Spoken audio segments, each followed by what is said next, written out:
자, 오늘 기도에 대한 이야기 이제 해드리도록 하겠습니다. 책은 한 28페이지 정도 피시면 되고요. 기도에는 다 목적이 있어야 되고, 기도를 이루려면 여러 가지 필수 요건들이 존재해요. 뭐든지 노력은 듭니다. 그러니까 사람들 생각으로는 기도는 좀 쉬운 거고 뭐 수행은 어렵고, 제가 보기에는 그렇지 않아요. 기도도 기도 나름대로 어려운 거고, 그러니까 이렇게 살아보면 모르겠어요. 여러분들은 어떻게 생각하시는지 모르겠는데, 제가 보는 관점에서는 성공하는 사람은 성공하는 이유가 있고, 성공을 못 하시는 분들은 성공을 못 하는 이유가 있는 것 같아요. 제가 이렇게 보니까. 그래서 제가 전에 그런 얘기 안 해드렸나? 제가 학부 때 내 자랑을 또 하면, 제가 학부 2학년부터 박사과정 1차 끝날 때까지 총 7년입니다.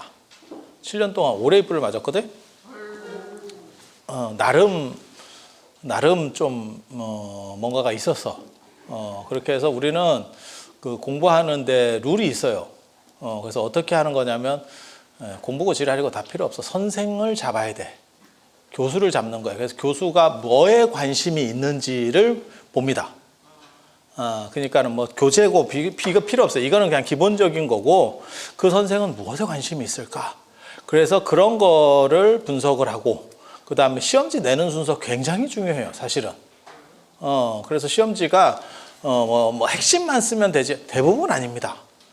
대부분은 일단 양으로 미는 거고, 그리고 자기 좋아하는 게 몇 구절이 나오면 그러면 성적이 잘 나와요. 그래서 그런 것들을 이제 분석을 하거든. 그리고 우리 정도 되면 이제 신기 폭발이지. 그래서 이렇게 선생님을 보면 관심법을 씁니다. 궁예 이후로 제가 관심법을 써요. 그래서 이렇게 보면 저 선생은 뭐 낼 거다가 보여요. 이렇게 딱 보여. 저거 시험 문제 저거 이렇게. 여러분은 그거 안 보이지? 그래서 점수를 잘 못 받았던 거예요. 딱 보면 보여. 얼굴에 쓰여 있어. 그래서 딱 이렇게 이제 분석을 하는데, 그러니까 예전에 그거 있어요. 남학 회양 스님하고 마조 스님 이야기에도 그 얘기가 나오거든요. 수레가 안 가면 수레를 때려야 되느냐, 소를 때려야 되느냐라는 게 있어요. 근데 어차피 무슨 과목을 가르치든 간에 가르치는 건 사람이 가르치는 거예요. 그래서 그 사람을 이해하고 그 사람의 관심 분야를 이해한 뒤에 그거를 답을 쓰면 사실은 지기가 쉽지 않습니다. 이게 지기 쉽지 않아. 그래서 저는 어차피, 그리고 이제 신기가 터지기 시작하면 대충 해도 돼. 그냥 막 거의 반무당이야. 찍으면 다 맞아. 시험 문제가 보인다니까, 진짜. 선생님을 보면 시험 문제가 보여요. 딱 이렇게. 그런데 저랑 같은 반에 비구니 스님이 있었는데, 그 스님이 시험 공부를 하는데 굉장히 열심히 합니다. 비구니 스님들의 특징이 열심히만 해요. 이게 절에 살아보면 되게 재밌는 게, 비구 스님들은 대부분 열심히 안 해. 그런데 몇 명이 두드러지는 사람이 있어.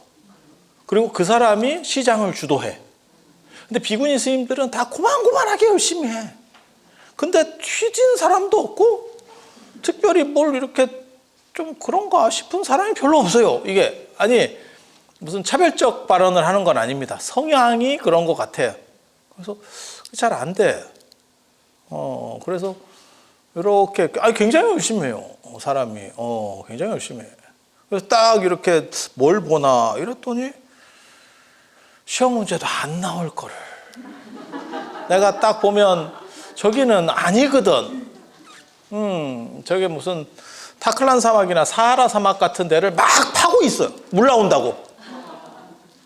딱 봐도 아니야. 그냥 우리는 곁눈 줄로 이렇게 딱 봤는데 아니야. 그래서 내가 얘기해 줬다니까. 그거 아니다. 시험 문제 나오지 않는다. 라고 했더니 뭐라고 얘기를 하냐면, 나오면 네가 어떡할 건데? 이런 식으로 얘기를 해요. 근데 제 입장에서도 100% 안 나온다는 불가능하잖아요, 사실. 살다 보면 선생님이 약간 횟가닥해서 낼 수도 있으니까. 그런 선생님도 있었거든 예전에. 모모 선생님인데 그 천태 수업인가 하는 선생님이었는데 진짜 그 양반은 성격 특이하거든. 이거 중에서 시험 문제 낸다 이래놓고 딴 거네. 성격 파탄자인 줄 알았다니까. 근데 저는 그거를 예측을 해요. 이 사람은 그러니까 사람을 분석해야지 말을 분석하는 게 아니에요. 저 사람 성향은 어떤 거다 이렇게 판단하면 되거든요. 그래서 그 비구니 스님이 그렇게 대들길래 그럼 하라고. 내가 그렇게 얘기했어. 그건 뭐 당신 일이니까. 그리고 제가 그거 안 나오고 요거 나와요 이렇게 얘기했거든. 그랬더니 제 얘기가 다 100% 맞았어요 그때도. 1등은 아무나 해. 근데 그 스님은 성적이 별로 안 좋았어요. 왜? 엄은 데만 계속 파니까. 힘은 더럽게 들이는데 이제 잘 안 되는 거죠. 뭔 얘기를 하는 거냐면 뭐든지 터뜨리려면 사실 합리적 판단이 있어야 돼요. 그러니까 기도도 마찬가지예요.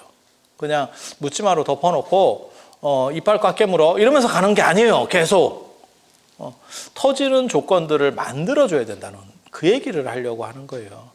그래서 제가 여기서도 뭘 썼냐면 기도는 뚜렷한 목적이 있어야 되고 이루어질 만한 소원을 가지고 있어야 되고 너무 얼토당토 않는 거. 지난번에 제가 그런 얘기 해드렸었잖아요. 미국에서 2조 6천억짜리 잭팟이 터졌다. 그게 사상 최고의 복권 금액 얼마 전에 터졌어요. 몇 달 전에. 그런 식으로 하는데 그런 걸 내가 됐으면 좋겠어요. 그렇게 하는 거 아니에요. 어느 정도 가능성이 있는 거. 제가 그런 얘기 하잖아. 사람에게 돈을 꿀 때도 그 사람과의 관계를 생각해서 얼마 정도가 합당한지를 봐서 그만큼을 빌려달라고 해라. 친하더라도 야, 네 전세금 전체를 나한테 빌려줘. 이러면 아무도 안 줘요. 그래서 어느 정도 될 만한 거를 견적을 내야지. 사실 그게 노력입니다. 그 정도 노력이 없으면 기도도 안 돼요. 그냥 헛방 치는 거예요. 계속 그냥 쓸데없는 행동하는 겁니다. 그래서 물 나올 자리, 어디가 물 나올 자리인지를 사실은 판단을 해야 돼요. 그거 판단을 못하면 절대 안 되지. 그래서 제가 그런 얘기 하잖아요. 은행에 돈을 예금을 하더라도 은행명하고 계좌번호하고 이런 거는 기본적으로 외우고 있어야 나중에 찾을 수 있다. 그런 거조차도 잘 모르면 처리하기가 쉽지가 않지. 그래서 비 나올 구멍을 또 이렇게 쑤셔야 되고 다 룰들이 있는 거예요. 그리고 제가 그렇게 선생님들을 이렇게 관심법으로 봤을 때 그게 노력입니다. 정확하게 말하면. 그게 노력이 아니라고 생각하지 마세요. 그거 엄청난 노력이에요. 그래서 저는 그 선생님들이 뭐 강의 계획서 올려놓고 뭐 이렇게 참고 자료들을 이렇게 해주면 그걸 다 이렇게 한번 서치를 하고 그 다음에 그분이 어떤 논문을 현재 쓰고 있는지 어디에 관심이 있는지를 다 찾아요. 이렇게 가는 거예요. 그리고 그거 보통 노력 아닙니다. 그게 그래서 뭐 기도도 사실은 노력이 필요하다. 그러니까 수행만 노력하는 게 아니에요. 그래서 그 얘기를 해야 되고 지금 여기 이제 보면 그 얘기가 나온다고. 주파수를 맞춰야 된다. 가피를 받으려면 지금도 그럴 거예요. 이 공간 안에 라디오 같은 주파가 엄청나게 많이 있겠지. 라디오를 틀면. 그런데 주파수를 못 맞추면 아무것도 안 들리는 거예요. 여러분 귀에 아무것도 안 들리잖아. 들리면 더 이상하다. 들리면 더 이상해. 이 정도 인원이면 들리는 사람도 있습니다. 그런 걸 보고 이명이라고 하고 그건 그래도 그렇게 심각한 건 아니에요. 사람 소리가 들려요. 이러면 슬픈 겁니다. 사람 소리가 들려요. 이러면 제가 얘기하잖아요. 내 귀에 캔디라고 그게 들리면 백지영이든지 환자든지 이렇게 가는 거예요. 둘 중에 하나에. 그래서 그 주파수를 맞춰야 뭐 BBS면 BBS, 안 그러면 무슨 저 MBC면 MBC, KBS면 KBS를 잡을 수 있는 거예요. 그러니까 내가 라디오만 있다 그래서 그 주파수가 저절로 잡히느냐, 내가 원하는 게 이렇게 방송을 들을 수 있냐, 그건 절대 아니라는 거죠. 그래서 그 각을 뽑아내야 돼요. 근데 성공하는 사람들 이렇게 보면, 야, 우리도 이렇게 지나다 보면 어디 이상하게 생긴 모양의 땅들이 있어, 도시 안에. 저런 데도 건축이 되나? 저런, 어떻게 이렇게 반듯하지 않고 땅이 저렇게 이렇게 잘려 있대. 그러니까 건물 같은 걸 짓다 보니까 이렇게 막 잘려 있어요. 오징어 같은 땅. 근데 우리 같은 사람이 볼 때는 저런 게 왜 저렇게 땅이야? 라고 생각하는데, 설계하시는 분하고 얘기를 하잖아요. 그 사람은 머리에 각이 나옵니다. 어떤 건물을 이렇게 지면 되겠어. 그리고 그게 설계하는 사람이 아니고 부동산 업자잖아요. 그러면 여기에는 이런 식으로 건물을 지어서 임대를 하면 얼마가 나올 것 같아. 수익 구조가 얼마가 될까. 이걸 뽑아내더라니까. 그러니까 그 정도 노력들은 사실 있어야 돼요. 그러니까 덮어놓고 묻지마로 이빨 깨물고 3,000배. 잘 안 됩니다. 그래서 마일리지 적립이라고 하는 건 굉장히 중요하지만 그것을 어떻게 힘을 낼 수 있는가. 야구 얘기해서 그러는데, 제가 이렇게 어렸을 때 제가 야구를, 저 때는 워낙 그게 유행했으니까, 제가 90년대생이지만 80년대 프로야구를 잘 알아. 그때는 뭐 회원도 가입하고 막 이러던 시절이에요. 그게 붐이 일어가지고. 근데 이렇게 보니까 타율을 잘 치는 사람들을 보면, 뭐 3할 오픈 이렇게 하면 평타로 계속 치는 게 아니에요. 어떤 경기에서 몰아치더라고, 이 사람들이. 그리고 점수 내는 요 팀들을 보면 여러 사람이 연속되면서 폭발력이 있어야 점수가 나지, 매회 안타를 쳐서 안타 횟수는 더 많아. 하지만 집니다. 뭔 뜻인지 아시겠죠? 연속이 돼야 그게 성공을 하는 거예요. 그래야 1점이라도 내는 거지. 맨날 3루까지 3번 진출하면 1점으로 쳐주면 안 돼요? 그게 뭐하고 똑같은 거냐면, 꼭 그런 사람이 있거든요. 축구에서도 골대 맞추는 전문. 골대를 조금만 밖으로 하면 저 사람이 굉장한 득점력을 가질 것 같은데 라고 생각하지만 실제로는 잘 안 되는 분이 있어요. 그래서 보면 그게 몰아쳐야 돼. 이게 굉장히 중요한 것 같더라고요. 인생에서 어떻게 보면 모를 때 몰고 그렇게 해서 효율성을 내는 게 굉장히 중요한 문제인 것 같아요.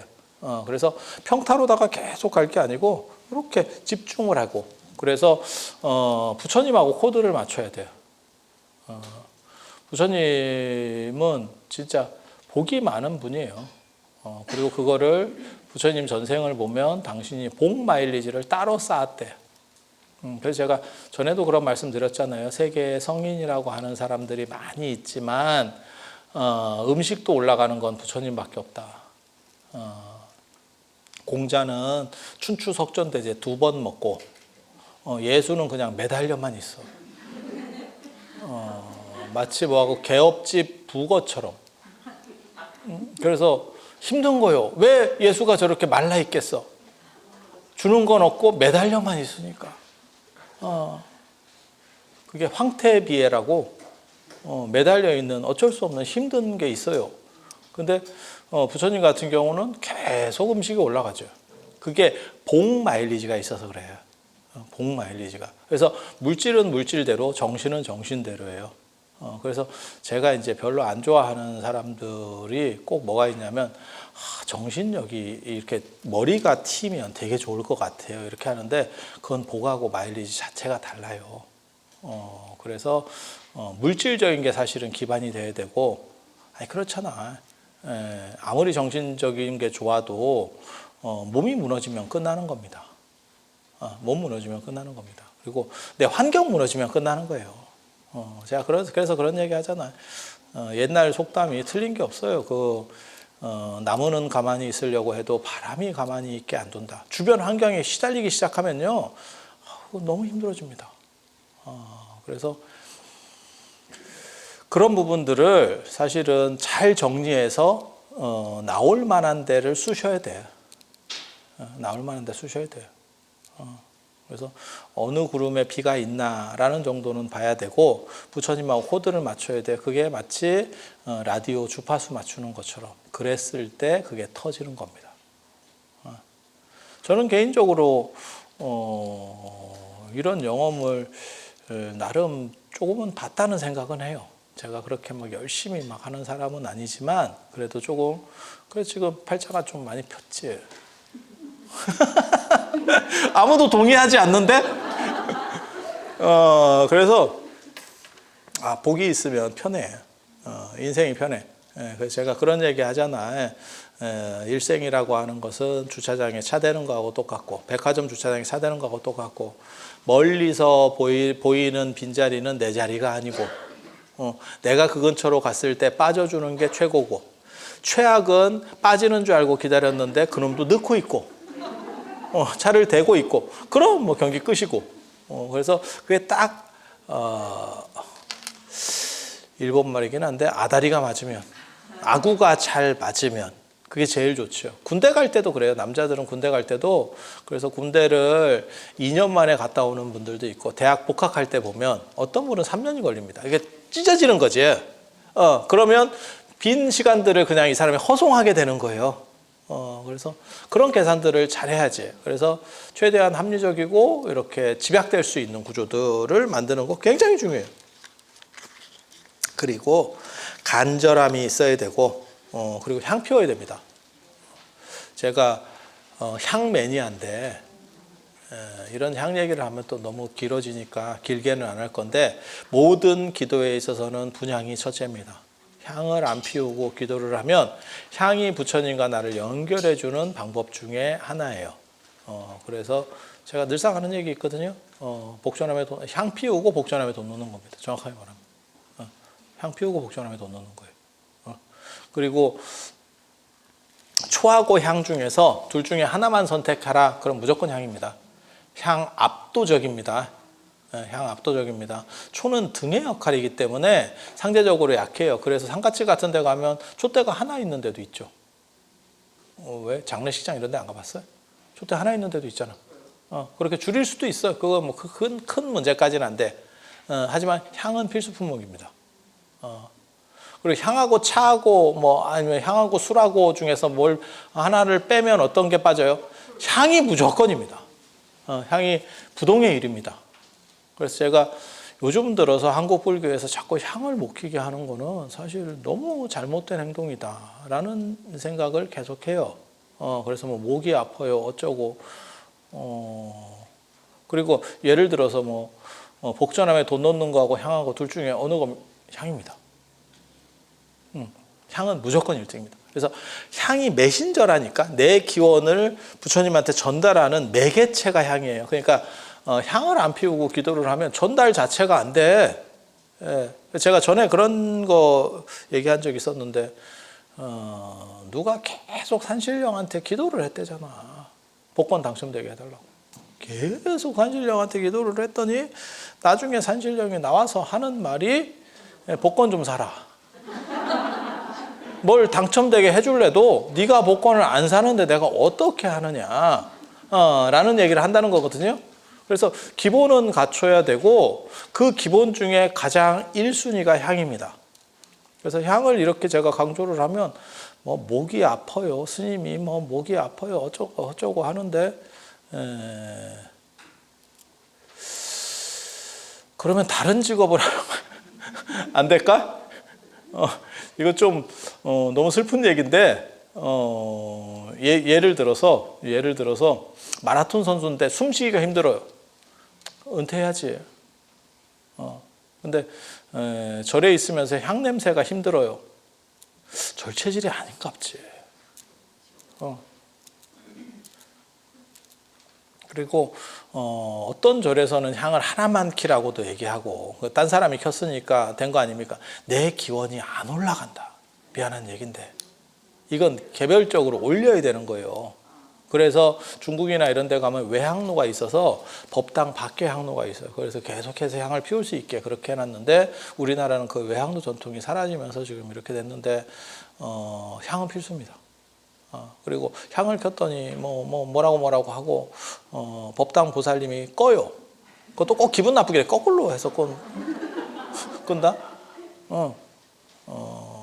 다음 생에는 법당 보살 하기도 어려울 겁니다. 남의 거를 그렇게 하면 그게 공덕이 되는 부분을 자기가 차단하는 거거든요. 그래서 힘이라는 게 다 마찬가지예요. 수레바퀴가 이렇게 굴러오고 있을 때 그거를 옆에서 누가 이렇게 쳐서 방향을 바꾸잖아. 그 사람한테 힘이 가는 거예요. 안 좋은 힘이. 예. 그래서 그거 끄는 행동 나 같으면 안 꺼. 나 같으면 안 꺼.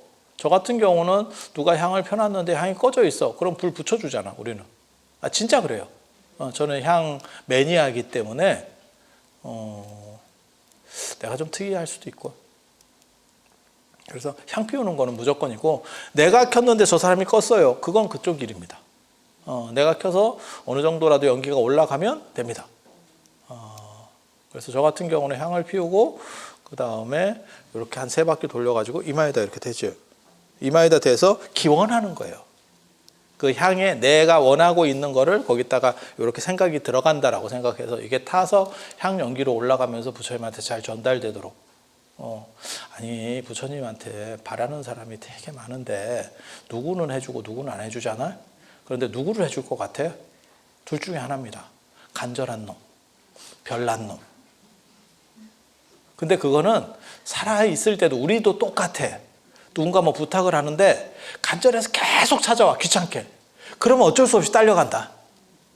그리고 별나. 저놈은 건드렸다가 이상할 것 같아. 저거 약간 똘이야, 똘. 그러면 처리해야 돼. 왜? 송신스러워. 둘 중에 하나면 그 정도 정신력이면 성공합니다. 그리고 이거는 꼭 기도뿐만이 아니고 사회생활에서도 마찬가지일 것 같아요. 네. 그래서 기도에도 사실은 이런 간절함, 절절함이 있어야 돼요. 그래서 기도를 잘 모르시는 분들이 자꾸 저런 뭐 기복 이런 거는 되게 쉬운 거예요. 네가 안 해봐서 그래. 네. 그리고 스님들 절에서 4분 정근하고 4번, 하루에 4번 기도하고 되게 힘듭니다. 되게 힘듭니다. 그리고 예전에는 만일이라고 들어보셨어요? 만일 동안 기도한다 그래서 만일이에요. 한 27년에서 28년 정도 되거든요. 만일을 계산하면. 그래서 예전에는 절에 3가지가 있어요. 3가지가 있어요. 강원이 기본적으로 있고, 강원은 사찰 교육시설, 그 다음에 선원은 1900년대 초까지는 맺었다 풀었다 했습니다. 지금처럼 상설 선원이 아니고 선원이 만들어졌다, 결제 때는 선원이 만들어졌다, 해제 때는 선원이 없어져요. 그렇게 되는 이유는 형편이 우리가 별로 안 좋았기 때문에 상설로 그거를 건물을 쓰기가 힘든 거야. 다용도로 써야 되는 거야. 그러니까 집으로 얘기하면 그런 거지. 애가 유학 갔는데 그냥 방을 계속 비워놓는 집도 있을 수 있는 거고, 그 방에 뭐 창고같이 쓸 수 있는 사람들도 있을 수 있는 거고, 그런 거. 근데 형편이 어려우면 그것도 계속 이용을 해야지. 어떤 방식으로든지. 그렇지 않을까? 그래서 선원은 별도로 계속 상설로 유지되지는 않았었고, 1900년대 초에 상설 선원이 지금 같은 상설 선원이 만들어지는 거고, 또 하나는 연불원이 있었어요. 연불원이. 그게 이제 만일이라고 불렀습니다. 만일 동안 연불한다고. 만일 동안 어떻게 연불하냐면 24시간 연불입니다. 24시간을 27년에서 28년을 하는 거야. 그러면 어떻게 그게 가능할까? 돌아가면서 합니다. 돌아가면서 합니다. 그리고 이런 데서 하느냐? 이런 데서 아니에요. 그냥 방에서 삥 둘러 앉아가지고, 제가 출가했을 때 처음에 제가 그런 거를 좀 했었어요. 그래갖고 둘러 앉아가지고 그냥 광세라고 있어. 광세라고 약간 꽹가리 같은 거예요. 그거 치고 징 치면서 연불을 해요. 앉아서. 그냥 따뜻한 방에서 계속 합니다. 쉘이. 예. 서서 추운 데서 하면 아마 얼걸? 안 될걸? 그래서 그거를 계속 로테이션으로 돌리는 거예요. 그래서 그거 기도하는 사람은 그냥 뭐 주간 야간 2교대 하듯이 계속 들어가는 거예요.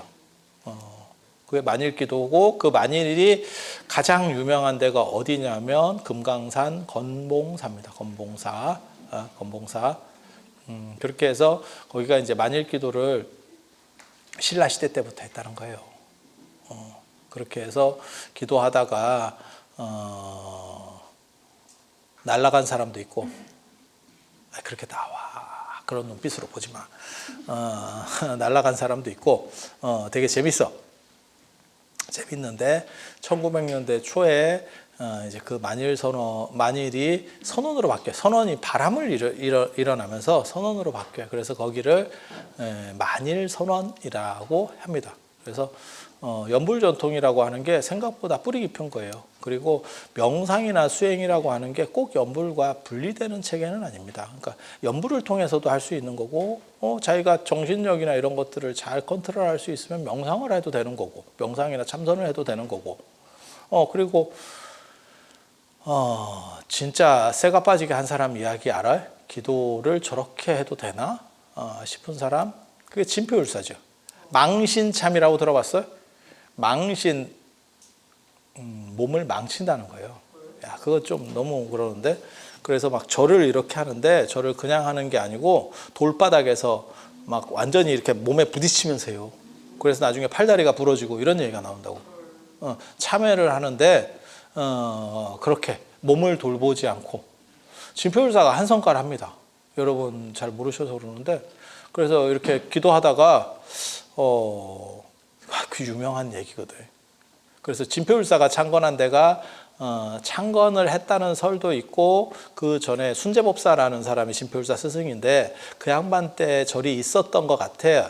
그래서 그게 금산사입니다. 그래서 금산사 가시면 미륵전이 유명하죠. 금산사 미륵전 모릅니까? 금산사 잘 모르세요? 백후백제의 견훤이 거기서 유폐됐잖아. 그래서 금산사가 법상종 종찰이에요. 미륵종의 종찰.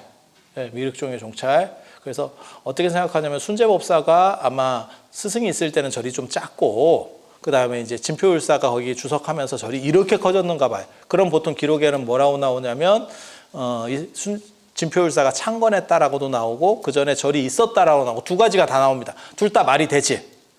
그러니까 뭐하고 똑같은 거냐면 이병철의 삼성이 있었는데 실제로는 이건희 회장님이 지금같이 등치를 키운 거거든. 그래서 저는 이건희 회장님 같은 분은 굉장히 대단하다는 생각을 해요. 저런 분만 있으면 세습해도 괜찮겠다. 재벌 세습도 찬성한다. 저렇게 키울 수만 있는 분들이 계시면. 그래서 어떻게 보면 그렇게 작은 기업, 이병철 회장님 때 삼성이라고 하는 게 그렇게 큰 기업이 아닙니다. 우리나라에서 인지도가 있었던 것뿐이지 뭐 일본 같은 데서 알아주도 안 했어. 그런데 지금은 삼성이 세계적 기업이 됐잖아요. 그런 식으로 키운 거죠, 진표율사가. 그러니까 삼성이 없었던 건 아닌데 지금의 삼성을 만든 건 이건희 회장인 거죠. 이해가 되시죠? 그리고 진표율사 이제 쪼리 만든 데가 법주사입니다. 법주사도 가보면 청동 미륵대불이 있죠. 그런데 이어르는 미륵보살을 칭견하고 싶어 했어요. 그렇게 해서 몸을 팔다리가 부러질 정도로 기도를 열심히 했는데, 절을 하면서 기도를 해요. 그냥 연불만 한 게 아니고. 그렇게 했는데 미륵보살이 안 나왔대. 그래서 몸을 결항해서 뜁니다. 이거 진짜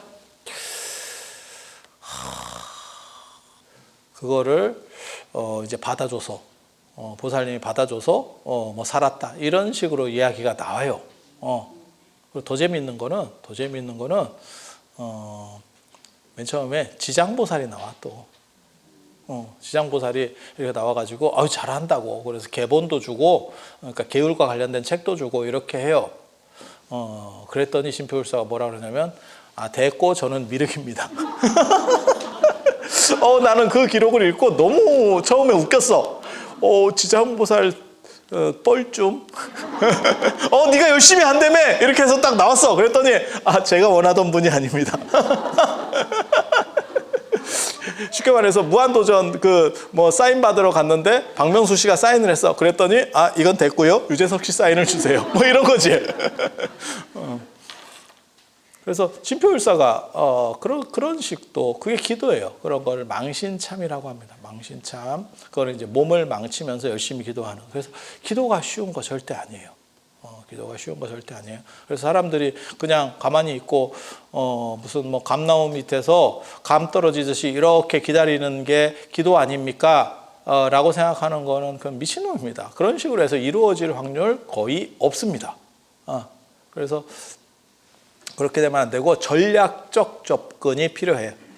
그리고 기도를 이루는 방법 중에 하나가 돋보기로 종이 태우기. 저 어렸을 때 많이 해봤는데 진짜 지금은 누가 그거 하고 있겠어.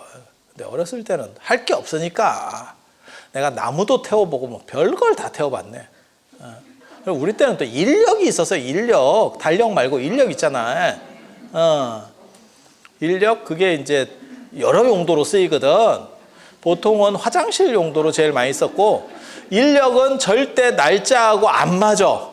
왜냐면 그 집 식구들이 계속 다 뜯어가지고 써서 언제나 빨리 간다. 언제나 빨리 가. 이게. 그리고 그 인력을 가지고 이제 검은색은 약간 이렇게 글씨를 뒤에다 쓰면 먹지 같은 느낌도 나고, 빨간색, 파란색. 그래서 화장실 갔을 때는 꼭 뒤편으로 닦아야 돼. 잘못하면 거기에 껌땡 묻어. 아니 맞잖아. 그리고 그 종이가 신문지보다는 낫어. 지금 생각해보면 신문지를 어떻게 닦았나 싶어. 근데 인도 얘기해도 되나? 약간 불안하지? 인도 사람은 왼손으로 이렇게 하는데, 여러분이 잘 모르는 사람들이 자꾸 이제 물로 닦을 거다 이렇게 생각하는데, 물을 안 쓰는 경우도 상당히 많습니다. 그래서 인도 사람들의 왼손 손톱 밑에 뭔가 까만 게 있다면 약간의 사유를 해봐야 돼. 이렇게 저건가? 이 생각을 조금 해보면 되게 재밌어요. 되게 재밌어요. 여러분 어렸을 때는 호박잎 이런 것도 안 했어요? 나 호박잎으로 한 사람 얘기 들었어요. 호박잎이 일반 잎하고 달라가지고 위에 이렇게 약간의 가시 비슷한, 가시는 아닌데 까실까실해. 위에가 엠보싱인데 찌르는 엠보싱. 그래서 그걸로 닦으니까 누가 그러던데, 그걸로 닦으면 신기원이래. 새로운 느낌을 얻을 수 있대. 그런데 원치는 않았어. 그런 거 말고 쌀겨로 하는 것도 제가 시골에서 봤었고. 쌀겨 몰라? 헛간 같은 데서 이렇게 싸고 쌀겨로 이렇게 닦아내던데? 90년대에도 그런 게 있었는데 희한하네. 여러분들은 그런 걸 잘 모르네. 그래서 그 옛날에는 지프로 했었어요. 지프로 이렇게 동그랗게 말아가지고 지프로 했었어. 그리고 그 전에는 뭘로 했었냐면 막대기로 했었어요. 막대기로 긁어내는 거예요.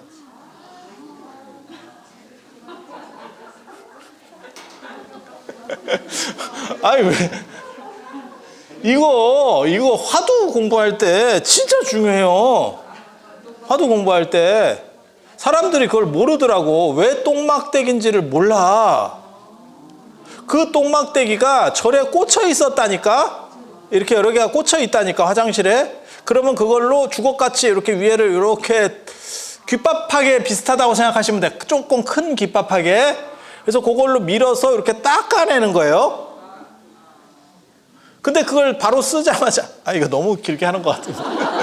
쓰자마자 이게 촉촉할 때는 딴 사람이 쓰기가 그렇잖아. 그러니까 여러 개가 이렇게 하면서 거기에 이렇게 마르면 딴 거 쓰고, 이렇게 마를 때까지 기다렸다가 그러면 마르면 저걸 어떻게 하면 약간 털어내고 쓰고, 그게 똥막대기예요. 그리고 그게 어느 정도 이상 진행이 되면 이제 버리고, 또 그건 계속 이렇게 만들면 되니까.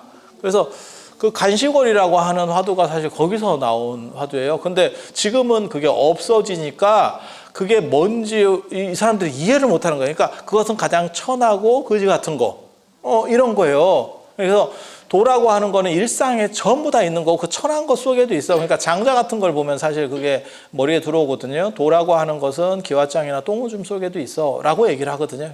그게 진리의 평등성과 일상성, 우리 주변에 있는 게 다 진리지 진리는 고원하고 높고 이런 게 아니야 라고 할 때 쓰는 표현이에요. 그리고 그거를 구체적으로 지적하는 게 똥막대기예요. 옛날에 로마 사람들은 뭘로 했지? 로마 사람들, 그리스 사람들, 이런 사람들은 그때 공중 화장실이 이렇게 많이 이렇게 발전하거든요. 터키나 이런 데 가면 그 수제식 화장실 뭐 이런 거 있잖아. 밑에 물 내려가게 이렇게, 진짜 수제식이 아니고 물이 이렇게 흘러가는 구조. 그래서 이렇게 칸칸이 있죠. 그런 거 안 보셨어요? 그때 닦기는 뭘로 닦았을까 몰라? 똑같은 그 막대기인데 막대기 위에 약간 스펀지 같은 게 달려 있었어. 스펀지 같은 거. 그러니까 우리식으로 말하면 약간 수세미 같은 걸 거기다 달아놔.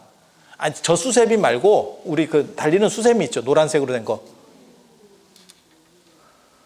수세미 몰라? 아니, 왜 근데 분위기가 이렇지? 그런 걸 달아가지고 이렇게 해놨어.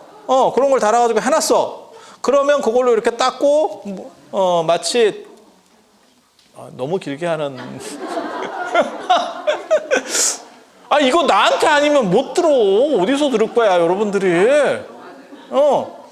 그거를 닦고, 수세미, 그 약간 그렇게 스폰지 같은 게 앞에 달려있으면 좀 유리하지? 그냥 막대기로 긁는 거보다는. 그 당시에는 그게 비대급이었을 거야. 닦지 말고 씻으세요, 룰로. 이러면서. 그 당시 비대급이었어요. 그거를 이렇게 해놓고 건더기를 턴 뒤에 마치 커피 믹스 커피 있는데 뭐가 있냐면 이렇게 숟가락 이렇게 넣어놨잖아, 물에다가. 그러면 그게 이제 젖고 거기다 숟가락 이렇게 담가 놓잖아요. 그런 식으로 그걸 좀 털어내고 거기를 스펀지로 이렇게 놓는 거예요. 그러면 다음 사람이 또 이렇게 해가지고 또 이렇게 하고. 개인용 아닙니다. 개인용 아닙니다. 그건 모든 사람이 평등하게. 그래서 기생충이 생기면 절단이 나는 거야. 한꺼번에. 옛날에는 다 그렇게 살았어. 우리가 바뀐 지가 도대체 얼마나 됐다고. 근데 진짜 요즘은 많이 바뀌었지. 대중탕이 사라지고 있다. 이런 얘기 들어보셨어요? 대중탕 안 가죠? 우리 어렸을 때는 대중탕을 이렇게 명절 앞두고 나면 무조건 가야 되는 필수 코스 중에 하나였었어요. 그렇게 해서 대중탕에 가서 이렇게 한번 변신을 하고 오면 사람이 진짜 거듭나는 것 같아. 마치 뱀이 허물을 먹듯. 그리고 그거를 얼마나 뽕을 뽑으려고 등짝을 밀어대는지. 내가 빨간 사람이었나? 온몸이 빨개진다? 그리고 그렇게 온몸을 빨갛게 만드는데 지금 생각해보면 애들 입장에서 진짜 발광을 하는 게 맞지. 아니, 피부가 빨개질 정도로 미는데 그것도 전신을, 팔뚝 하나를 미는 것도 아니고 어떻게 참어. 그렇게 해서 약간 발광을 하면 등짝을 맞아가면서 밀고 맞고 밀고 이렇게 했던 거 아니오? 그리고 나서 맞았으니까 바나나 우유. 이거 좀 약간 뜬금없긴 한데, 바나나 우유. 맥값이야. 흥부지, 전생의 흥부. 몇 푼 팔고, 바나나 우유 먹고, 그러면 또 천진에서 또 바로 있잖아. 이렇게. 그러던 시절이 있잖아요. 그리고 지금 생각해보면 난 그때는 그 생각을 못 했었어요. 진짜. 겨울이 되면 손이 트고, 그거는 아마 건조해서 그런갑다. 저는 어렸을 때 그렇게 생각했는데, 그리고 이게 손이 트는 게 진짜 거북등처럼 트고 어떤 경우에는 어른들 발뒤꿈치 갈라지듯이 피도 나고 이랬었어요.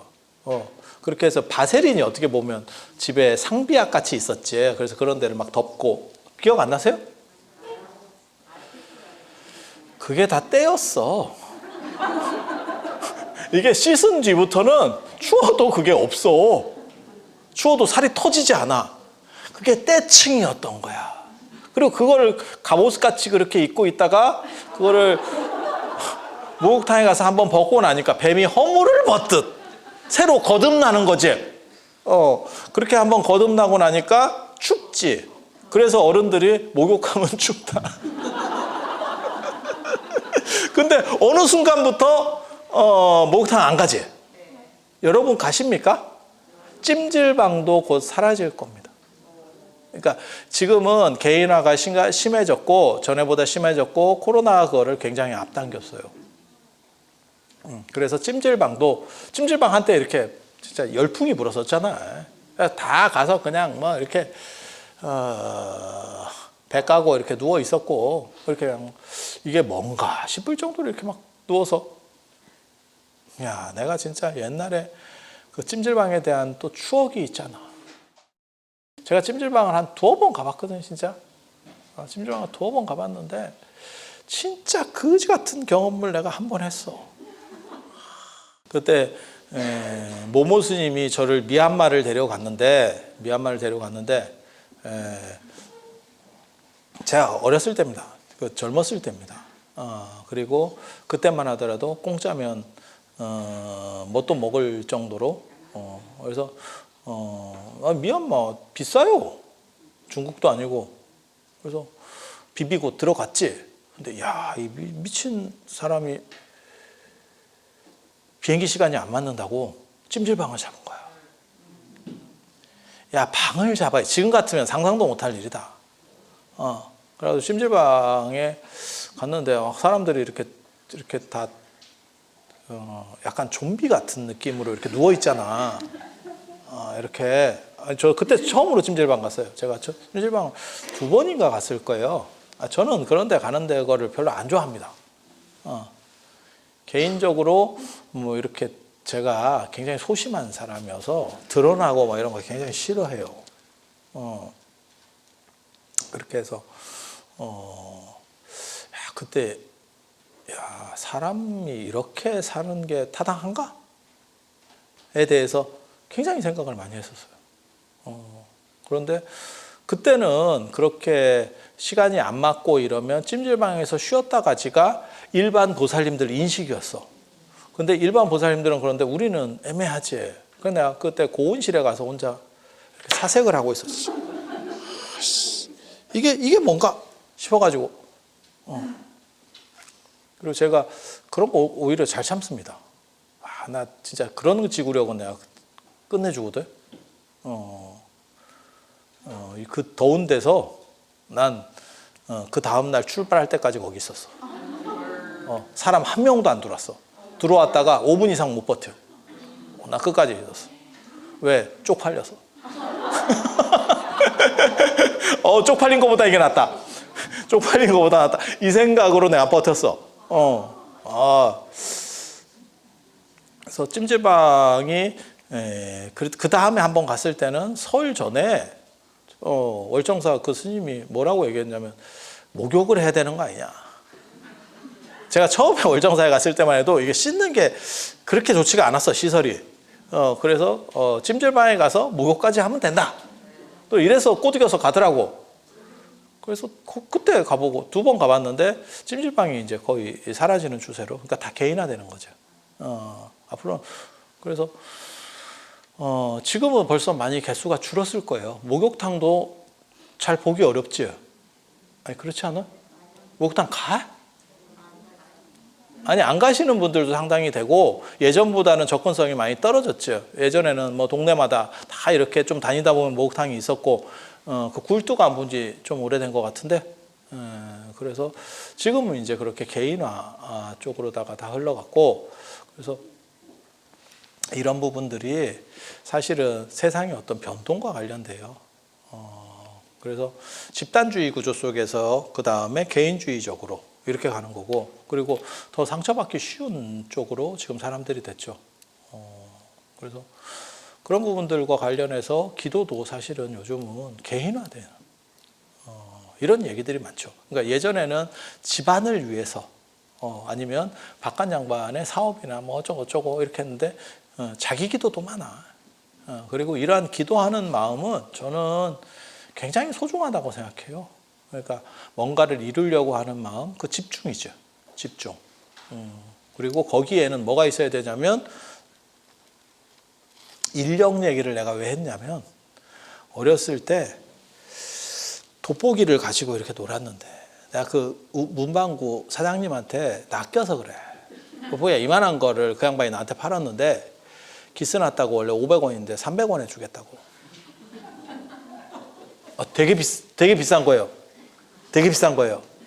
저 어렸을 때 300원이면 상당한 겁니다. 제가 용돈이 굉장히 많았거든요. 어렸을 때 제가 용돈이 굉장히 많았어요. 제 기억에는 그래서 제가 고등학교 때까지도 우리 학교 전체에서 제 용돈이 거의 최고였었습니다. 그건 아버지의 판단착오로 형과 나이 차이가 많이 나기 때문에 형한테 맞추는 바람에 내가 엄청나게 많은 혜택을 봤어요. 이런 기회를 빌어서 형한테 미안하다는 말을. 그러니까 형은 좀 짜치는 상황이었고, 저랑 9살 차이거든요. 근데 이거를 이렇게 비례로 끌어서 줬는데 나는 상당히 많아요. 이게 제가 강남 쪽에 살았거든요. 그런데도 최고였었다니까. 그래서 제가 그때 돈이 있어서 책을 진짜 많이 사서 볼 수 있었던 이유 중에 하나가 사실은 그게 돼서 그래요. 그때는 책 한 권에 3,000원이었거든. 그래서 진짜 뭐 한 20권씩 살 수 있었어. 그게 굉장한 거예요. 왜냐하면 고등학생이 지금 책 20권 사서 보고, 게다가 저는 또 그 당시에 또 오락실 매니아였기 때문에 그쪽 지출도 상당히 해야 되는 상황이었거든. 여러분이 잘 몰라서 그래요. 제가 조금 늦게 태어났으면 프로게이머가 될 수도 있었던 게임계의 대단한 인물이에요. 전설적인 얘기가 있어. 8시에 오락실에 가서 50원을 넣고 너무 잘 돼. 지금 생각해도 이해할 수가 없을 정도로 잘 돼. 그래서 원래는 한 50분만 하고 학교를 가야 되는데 어떤 내용인지 알겠지? 예측이 되지? 학교 제끼는 건 그건 뭐 괜찮아. 그 정도가 아니야. 그 정도가 아니야. 그 50원으로 아침 8시에 시작해서 저녁 5시까지 했어. 애들이 끝나고 와. 근데 한 판이다, 한 판. 화장실을 못 가. 이게 화장실을 못 가. 화장실 갔다 오면 죽어. 근데 너무 난이도가 높아서 이게 내가 빠질 수가 없어. 나는 기록적인 사람이야, 지금. 세상을 다 가졌어. 야, 나중에 결국 그리고 어떻게 됐냐면 화장실을 갈 때는 그 애들이 오더라고. 방학하고 저 하교하고 오더라고. 그래서 너 이거 2마리 정도 죽어도 되니까 내가 빠뜨 갔다 올 테니까 좀 하고 있어. 화장실 갔다. 전설적인 거예요. 저도 야 이게 가능한가? 그게 50원의 기적. 50원의 기적. 그런데 결국 6시쯤에 죽었어.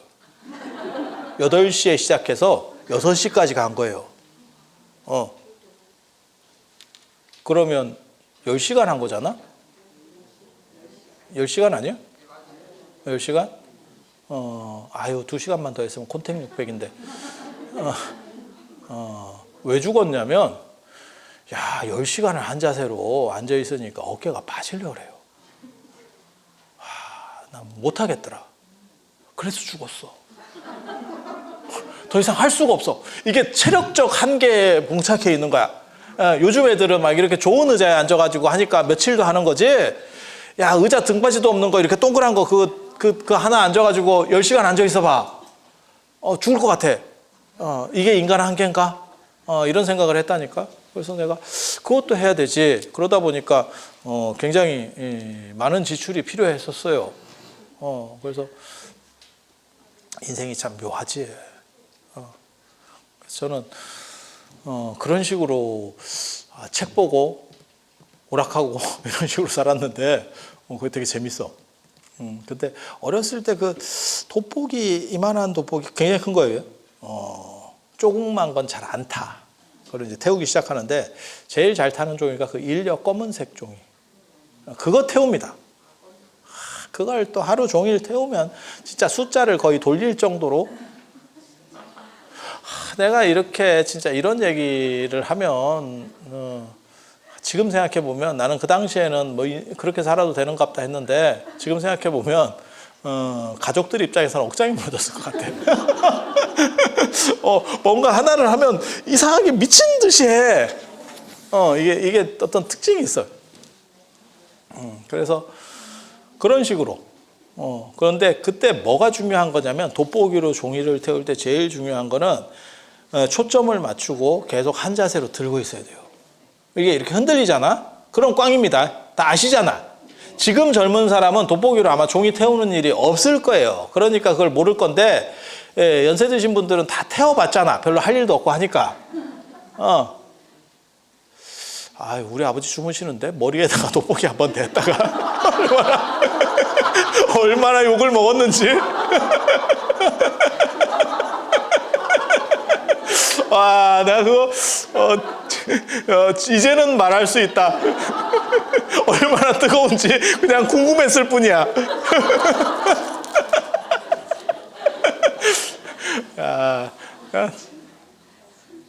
그 돋보기로 종이 태우는 노력이 기도하는 노력이다. 그 얘기를 하려고 한 거야.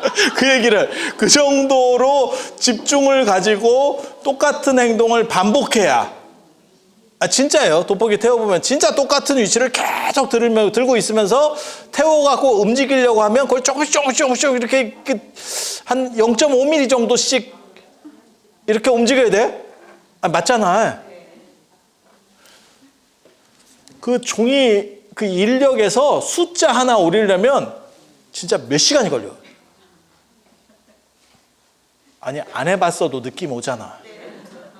안 해봤어도 느낌 오잖아.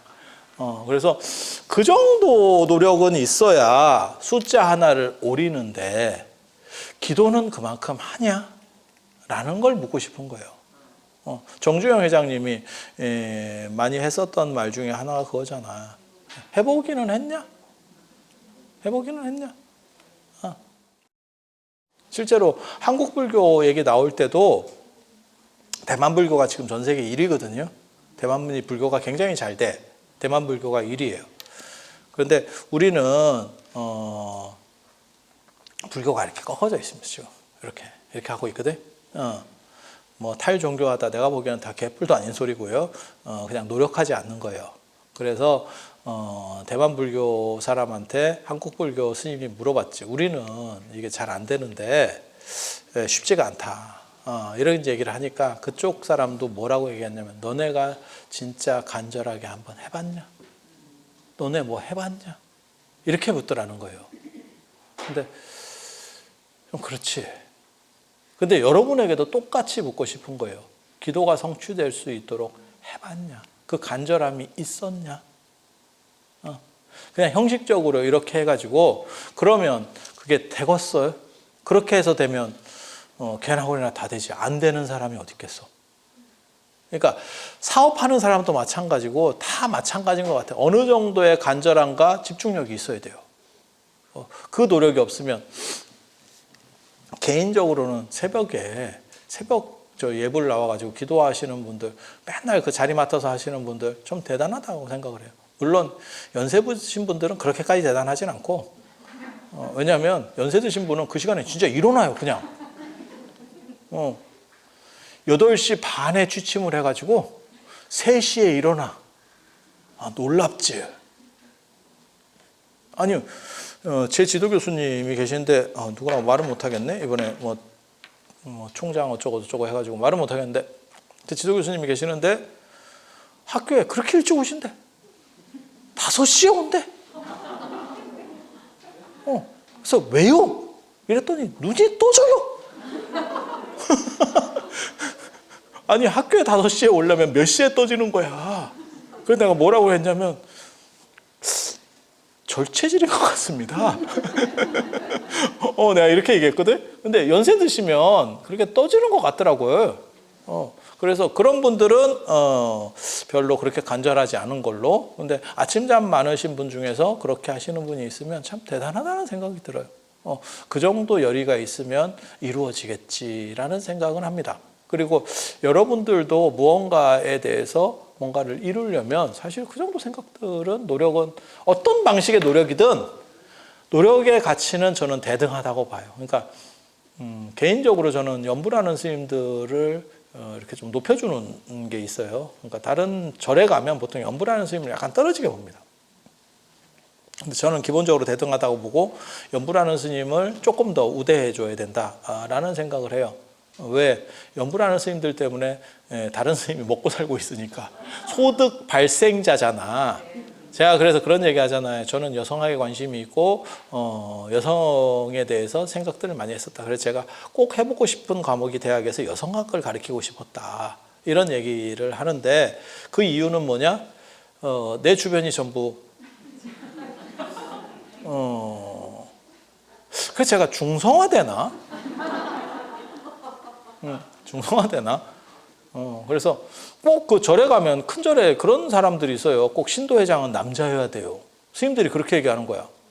아니에요. 저는 반대를 하거든요. 왜? 남자가 없는데 뭘 남자를 시켜? 그러니까 이게 부실한 사람이 자꾸 신도회장이 되는 거야. 왜냐면 경쟁자가 많은 데서 돼야지. 절에 몇 명 없는데? 남자가 안 보이는데? 근데 꼭 그런 거는 또 남자를 시켜야 돼요. 그래야 뭐 이렇게 축사라도 읽으면 뽀대가 나죠. 또 이런다고.